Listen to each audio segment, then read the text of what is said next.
China's current interest in the Silk Road or the One Belt, One Road, this idea of China looking into the great Eurasian landmass and seeing a future dominating that landmass. How do you think about that? I think from the Chinese point of view, it's an absolutely brilliant idea, because seemingly it's non-threatening. And in fact, it alters the entire scene, because China thereby emerges as the dominant power in those large sections of the former Soviet Union, which the Russians controlled for centuries and viewed as part of Russia. And it is very difficult for the Russians to learn and accept that in many parts of the area covered by the One Belt, One Road, the people living there are non-Russians. They were given an opportunity to fake an independent existence as republics of the Soviet Union. But in fact, it was not. But the moment it became, everyone in it, on the whole, welcomed it because independence was very attractive. And being closer to the Chinese through the One Road, One Belt, they increased the chances of their independence being maintained and secure. So it's an expansion westward by China, which greatly increases Chinese access to the world as a whole, and indirectly to control over what was once part of the Soviet Union, without in any way intimating that they're seeking control over these parts and asserting their domination. And it's very hard to resist. It seems legitimate, it seems appropriate, and in many respects it is, but it alters the balance of power between China and Russia immensely. And it enhances the opportunity for us, of which I have spoken already, namely, if we are smart and if we learn how to maneuver between the Russians and the Chinese, not demanding too much from either, but not conceding too much to either, I think we'll be in a position not to maintain some sort of leadership, because the era of global leadership by single power, I think, is finished. We exercised it. We're the only ones ever to exercise it. There was never a power that controlled the world. We came closest to it. In fact, in some respects, we did after World War II. But now that's disappearing. We cannot sustain it. But by being intelligent and being still stronger than one or the other, we can assert a position of influence and protect our security. But that requires a great deal of intelligence. And that sometimes is not an adequate supply insofar as our leadership is concerned. So that is a problem of our own making. But if we can handle it, I think we can maintain some degree of equilibrium in world affairs over the next 20 or 30 years, by which time, and I'm sorry to speak so lengthily, by which time I think the complexities of international politics will increasingly be mixed with the challenges of global change. And that's going to become increasingly the overshadowing threat to everyone.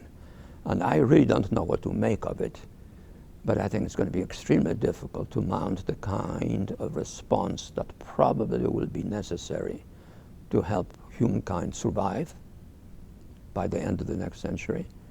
And in any case, it will be something from which no one is likely to benefit very much, so that the sense of threat and danger and insecurity will rise dramatically, probably in the world at large, and particularly in those countries which are less immediately threatened by the consequences of global change.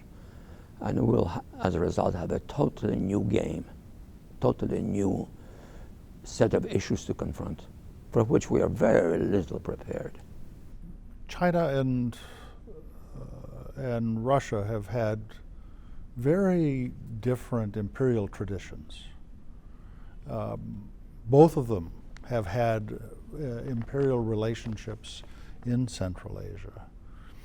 How do you think about this new competition as both of them are trying to seek some dominance in that region. And is this something that we should be concerned about?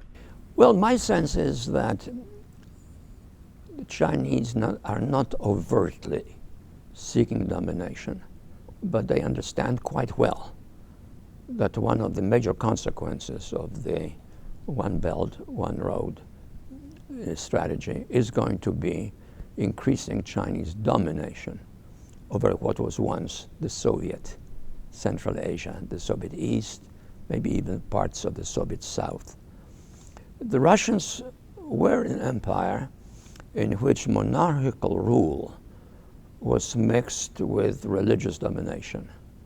And that created a kind of rightful justification in the eyes of the heads of the government, but also of much of the public, of the existing status quo. That was shattered by the emergence of the Soviet Union. That was worsened by the crimes committed by Stalin. And it was also resented simply by the fact that it was not a union, but an imperial arrangement, so that the increasingly politically awakened non-Russians in that context welcomed, without fits of excitement, but truly welcomed the dissipation of the Soviet Union.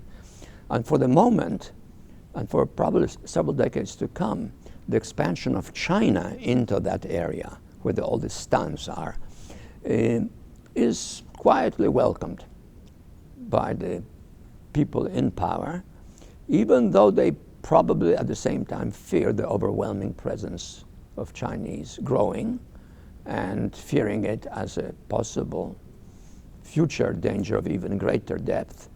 But in the meantime, a necessary reality, because they don't want the Russians to come back. And there's very little the Russians can do about that. Let me return to this issue of this new Silk Route. We're calling this, in the Brzezinski Institute, we're calling this the reconnecting of Asia. When the European Empire started in the 17th century, there was an impulse to pull the focus to the coastline, obviously because global commerce was pulling people to the coastline. That's changing, and now we're seeing Asia look internally to itself.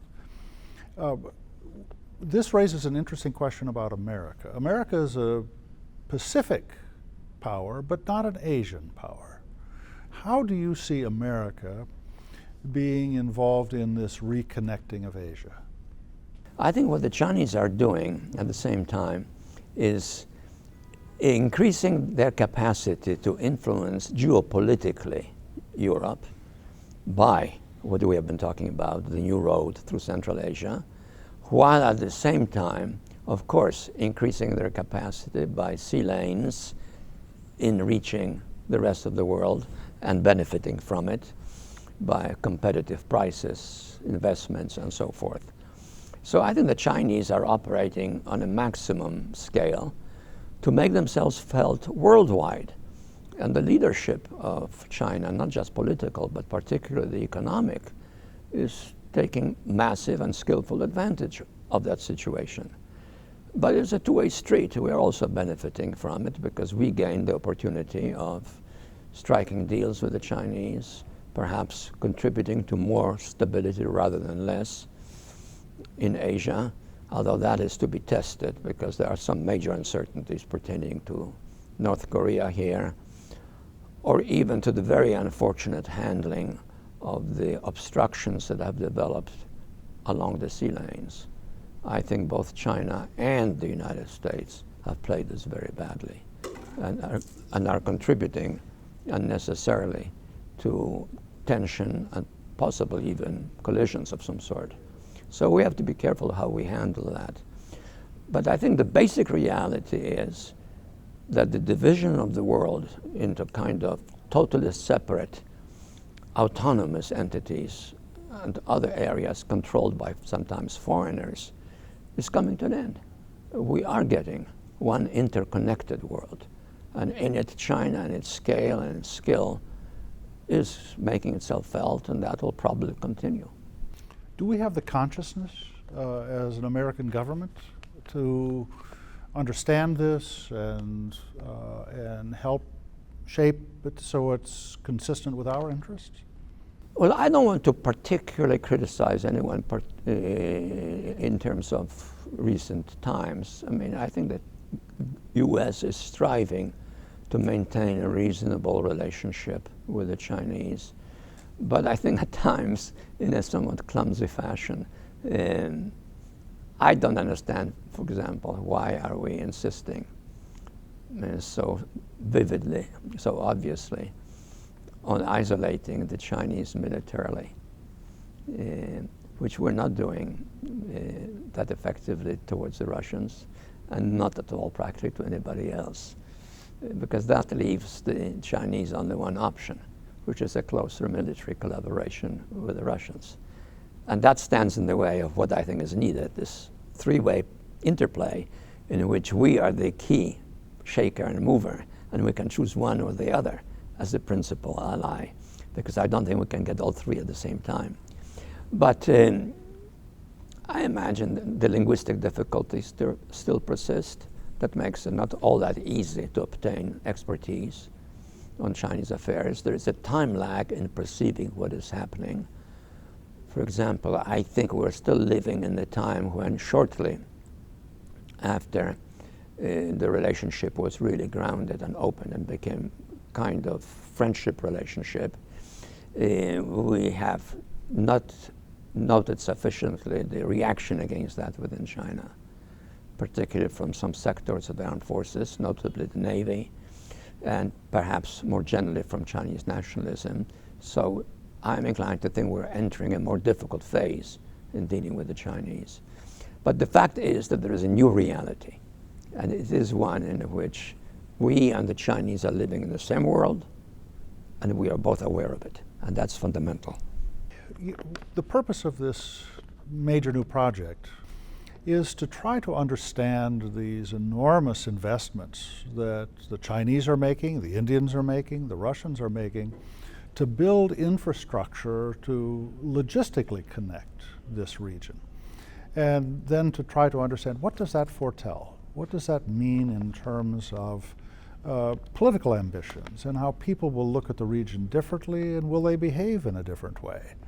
Do you have any thoughts about how, facility to move and facility to interact might change behavior? It's very, very difficult to answer because, of course, any answer is complicated by the fact that cultural differences will still linger to some extent and have left their mark over the centuries.